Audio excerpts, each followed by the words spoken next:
લોકભારતી સંસ્થાના managing trustee અને લોકભારતી વિશ્વવિદ્યાલયના કુલપતિ શ્રી એવા મારા બંને સ્વજન મિત્રો ડૉક્ટર અરુણભાઈ દવે અને રાજેન્દ્રભાઈ ખીમાણીના આગ્રહને કારણે મારે આજે અહીંયા આવવાનું થયું અને તદ્દન નવી તરફથી વિકસિત થયેલી શિક્ષણની આ સંસ્થા જોતા મને 80 વર્ષમાં અનેક વસ્તુઓ નિહાળવાની તક મળી હતી, પરંતુ જે જોઈને આપણે અદ્ભુત થઈ શકાય એવી આપણને લાગણી થાય એવી આ સંસ્થામાં તમને સૌને જ્ઞાન ગ્રહણ કરતા જોઈને મને ખુશી થઈ છે, આનંદ થયો છે અને એ વાતનું ગૌરવ છે કે આજે જ્યારે શિક્ષણનું વ્યાપારીકરણ થયું છે,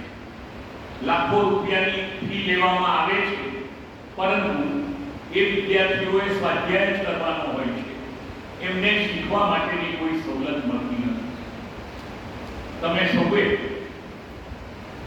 મેડમ મોન્ટેસરીનું નામ સાંભળ્યું છે? જેને સાંભળ્યું હોય હાથ ઊંચો કરે. મેડમ મોન્ટેસરી શેના માટે જાણીતા હતા? બાળ શિક્ષણ માટે.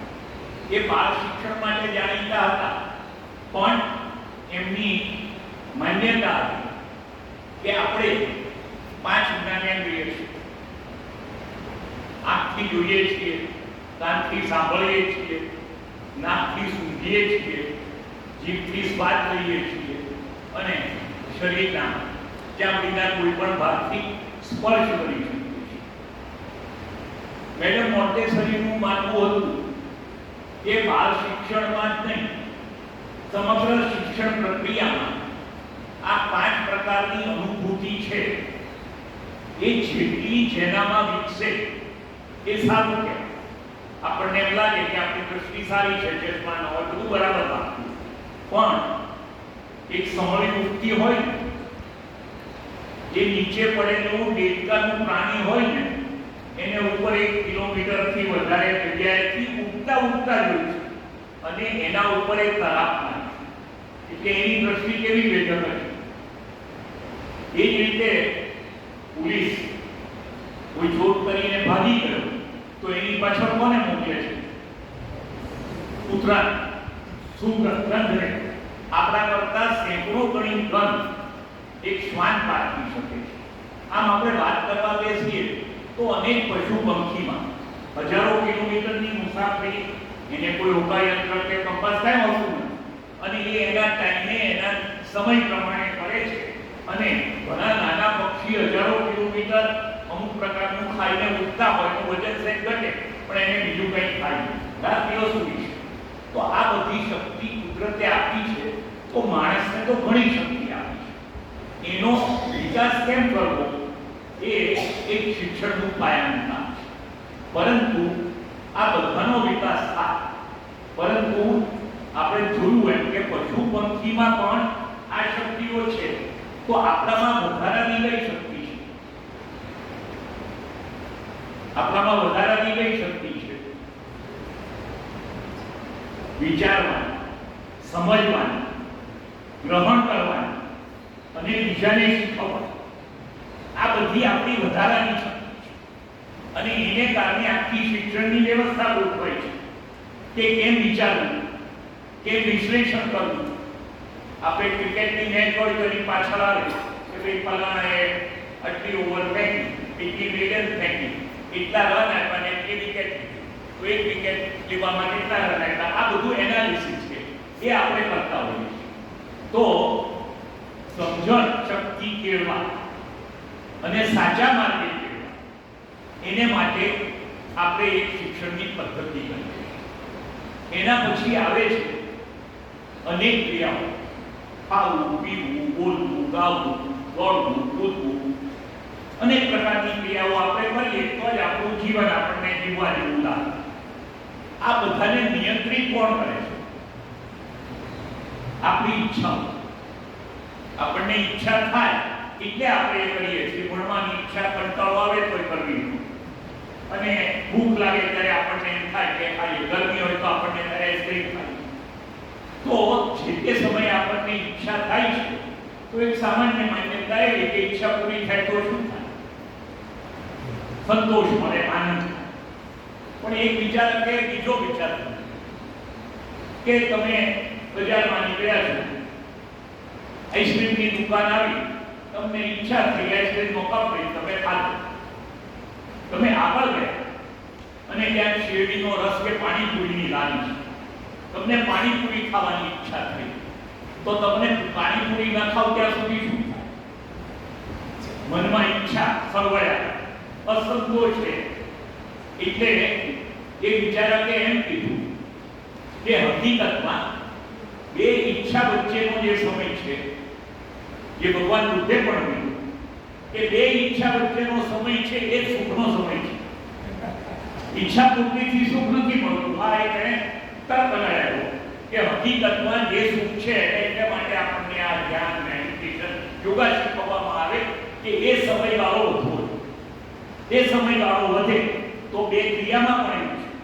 આપણે દોડતા હોઈએ તો આપણને પહેલા મજા આવે, પછી થાક લાગે, એટલે આપણે બેસી જઈએ.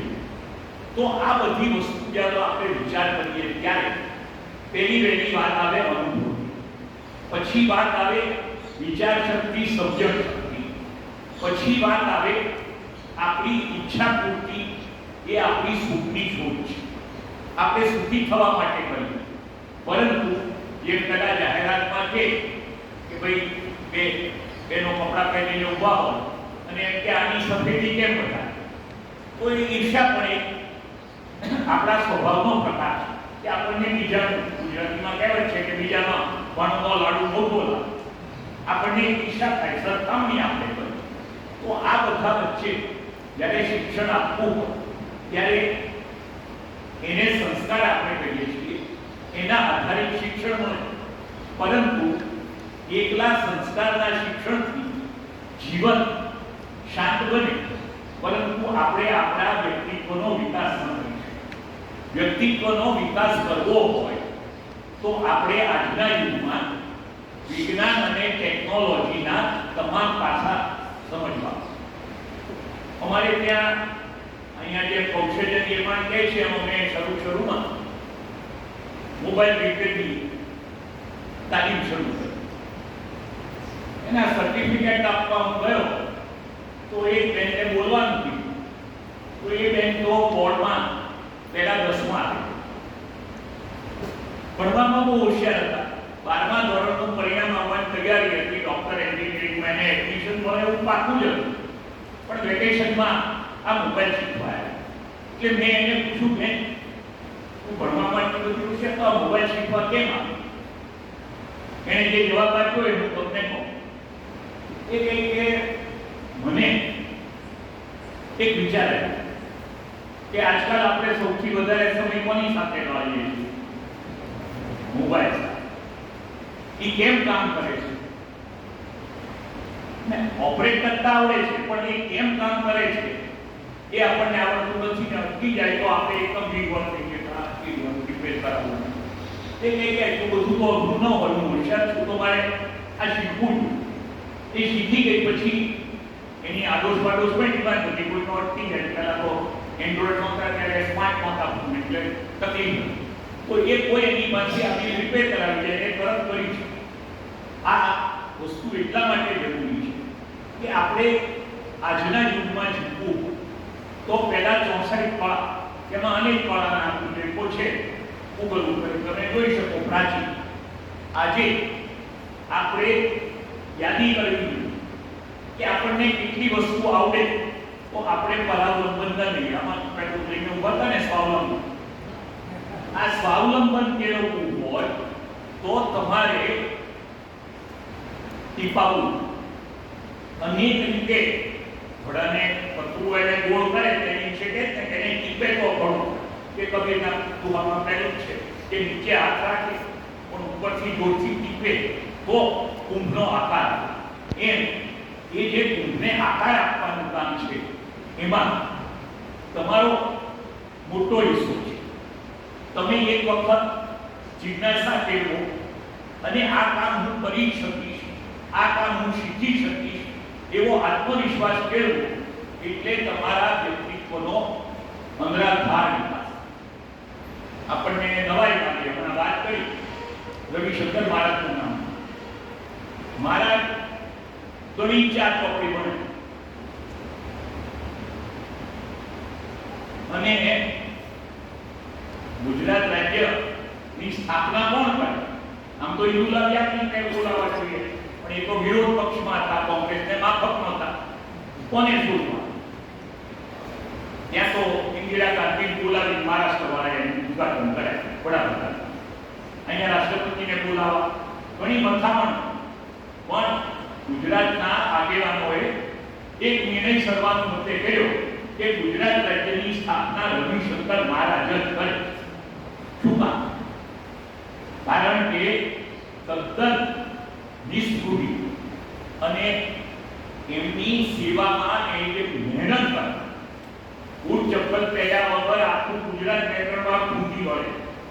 આજે ગુજરાતમાં મોતિયાના ઓપરેશન બાકી હોય એવા બહુ થોડા તાલુકા છે, કારણ કે નેત્ર યજ્ઞ કરવાની શરૂઆત મારા કે દુષ્કાળ હોય, પાર્વતીયાને મનાવવાના હોય, બધા કામ એ કરતા એની દોડધામ અને કામ કરવાની શક્તિ જોઈને ગાંધીજીને વિચાર્યા.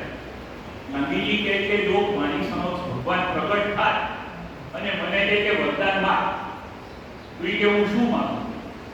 એ કે મારું ફોડ્યું અને રવિશંકર મહારાજનું ફોડ્યું બદલી ગયો એટલે હું વધારે કામ કરીશ. આટલી જેનામાં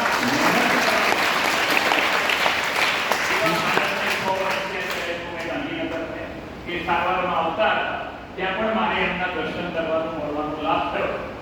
તો રવિશંકર મહારાજ એક જ એવી વ્યક્તિ કે જેને વિધાનસભામાં આમંત્રણ આપી બોલાવ્યા એટલે સોફ્ટ અને ગુજરાતની પ્રજા વતી એનું સન્માન. આ આપણી પરંપરા.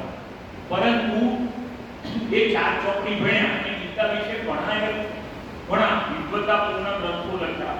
લોકમાન્ય ટિળક હોય, ગાંધીજી હોય, વિવેકાનંદ, બધા ગીતા વિશે તો ભાષ્યો લખ્યા છે. હજારો ભાષ્યો આપણને મળે. પણ રવિશંકર મહારાજના ગીતા બોધની ચોપડી તમને મોકલીશ. તમારે ઘરે ઓછું ભણેલા મા બાપ હોય કે પીએચડી થયેલો માણસ હોય, વાંચે તો એને ખબર પડે કે એમાં આખા જિંદગીના મર્મ એ નિચોડ કેવી રીતે આપે છે. અને સાધ્વીમાં, ત્યાગમાં, કાર્યમાં હંમેશા અગ્રેસર રહેતા એવા જ આપણે ત્યાં અનેક લોકોએ કામ કર્યા છે. હોમી બાબાને રોકેટ બોયસ તો કદાચ જોયું હશે તમે, તો જોઈ શકો. તો હોમી બાબાને તો મારે વેબસાઇટમાં એમના જયપુરના લોકોની મુલાકાતે કોલેજમાંથી ગયો ત્યારે મળવાનું એને સાંભળવાનો લાભ મળે. આ બધા મહાન માણસોએ જે યોગદાન કરીને તમને આપ્યું છે એમાં અરુણભાઈએ જે આ વધારો કર્યા કે તમને આખું બ્રહ્માંડ દેખાય છે. હવે તો બહુ સારું છે, તમે આકાશ ગંગાઓ જોઈ શકો, તમે બ્લેક હોલ જોઈ શકો, બધું તારે તમને ફૂલમાં જોવા મળે છે. તો મને એ વાતનો આનંદ છે કે તમે સૌ ખરેખર અહીંયા રહીને જે ભણો છો, આવું ભણતર જે તમારા અનુભૂતિને વિકસાવે, તમારા વિચારોને આગળ લઈ જાય, તમારી સમજ શક્તિ અને વિશ્લેષણ